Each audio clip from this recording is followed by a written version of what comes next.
You don't happen to have antivenom, do you? Yeah, I figured as much. I'll just read this book and hope it wears off, I guess.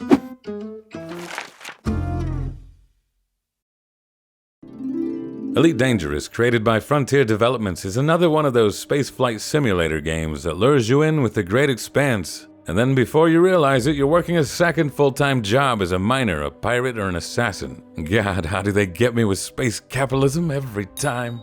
Luckily, Drew Wagger's first job is as a sci-fi novelist, so all of the time he spends playing at night can be considered a form of method writing.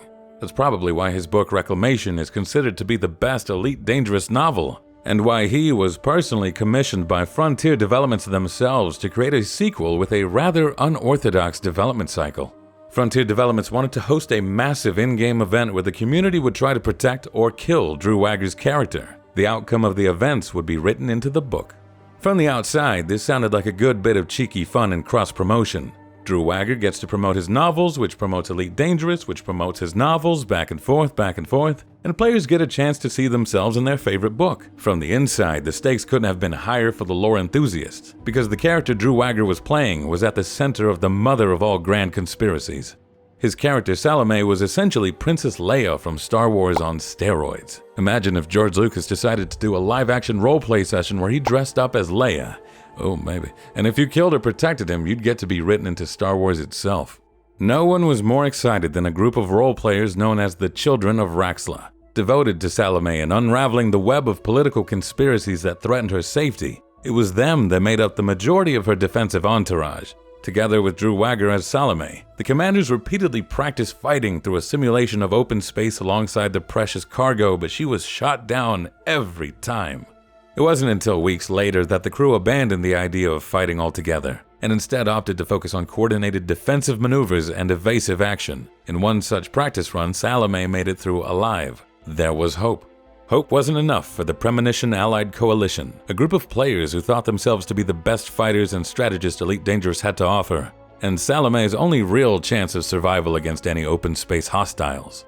The PAC took charge of the operation and forced changes that rubbed the community the wrong way. The most egregious of decisions was bringing in a group of hoodlums known as the Smiling Dog Crew. These players had a reputation for being the villains of Elite Dangerous. The SDC insisted it was all role-playing, and while they didn't cross major lines that warranted a ban from the game, they mostly picked on newer casual players. The PAC brought in the Dog Degenerates because they figured the best way to counter griefers and trolls was by enlisting the most famous griefers and trolls. If the SDC showed any sketchy behavior, an order would be given to shoot all members down like the dogs they were. I cannot prove intent. I cannot say whether the Smiling Dog Crew really intended to help from the start or if they were setting out to do the thing everyone assumed was going to happen. But what I do know is a wealthy player by the name of Commander Runnis O did not like the fact that the villains of the game had swapped sides, so he put $1 billion bounty on Salome's head. He wrote in an email, "I usually like to do some sparring with the bad guys in Elite because they put up more of a fight and provide more entertainment than the good ones." When I heard that SDC was siding with PAC for Salome's protection, I thought, hell, if even they and their friends moved to the righteous side, who is there left to fight? Traitors and miners? I thought that if they chose to play it that way, I could make things a bit more interesting by throwing $1 billion into the ring. April 29, 2017, the day of the event. Drew Wagger logged into the game as Salome. His ship was surrounded by a small group of armed fighters. Another massive fighters surrounded those fighters, but these were unarmed and could only intercept other ships. The SDC had convinced the PAC that the biggest threat to Salome was friendly fire from inexperienced players, and that it would be easier to identify hostile players if everyone left their weapons at home. The PAC issued a declaration to the community that no one else was allowed to defend Salome. All non-PAC ships would be shot or intercepted on sight. Players weren't too happy that the PAC had hijacked an event intended for everyone and had to get approval from them to participate. Many that intended to protect Salome were embittered to the point of trying to attack her. Others hoped the SDC would betray the PAC for their perceived arrogance. Everyone set off. The scouts flew ahead and looked for safe spots to land. Once there, the coordinates were relayed back to the Salome group, who then bought time for her to charge the hyperdrive to make the jump into hyperspace. But a jump can only take you so far.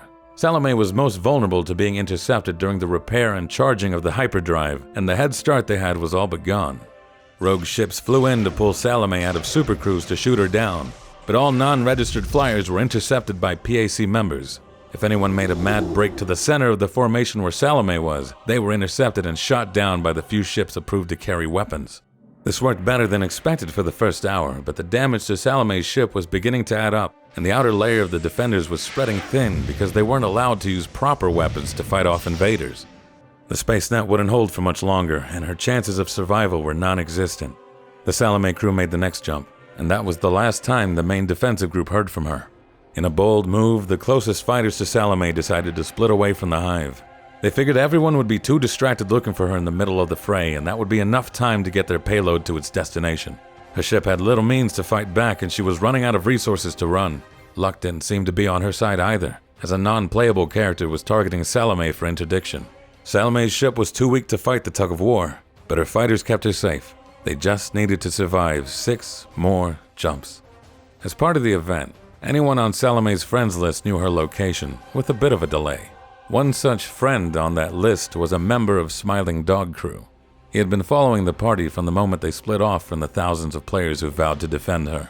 Catching her during a jump was impossible, but her ship was so damaged that she was spending more and more time charging in between jumps. It was during this window of opportunity that he swooped in to intercept Salome. Her ship was once again too weak to sever the connection and relied on her fellow fighters to save her, but they were nowhere to be found this time. The game had crashed for one of her bodyguards, the others were having network issues. After an hour and 45 minutes of flying through open space, Salome was shot down by one of the most well-known trolls in Elite Dangerous, Harry Potter. Well, what did you expect, said the community. The players mourned Salome and cheered for the egg on PAC's face. The group dissolved, whether out of shame or to avoid being hunted down is anyone's guess. The SDC stayed together and continued to harass players under the guise of role-playing, and Drew Wagger, true to his word, wrote Harry Potter into his book after coming to an agreement that he be referred to as Besieger instead. It's some kind of irony to be an author shot down by he who must not be named due to copyright infringement.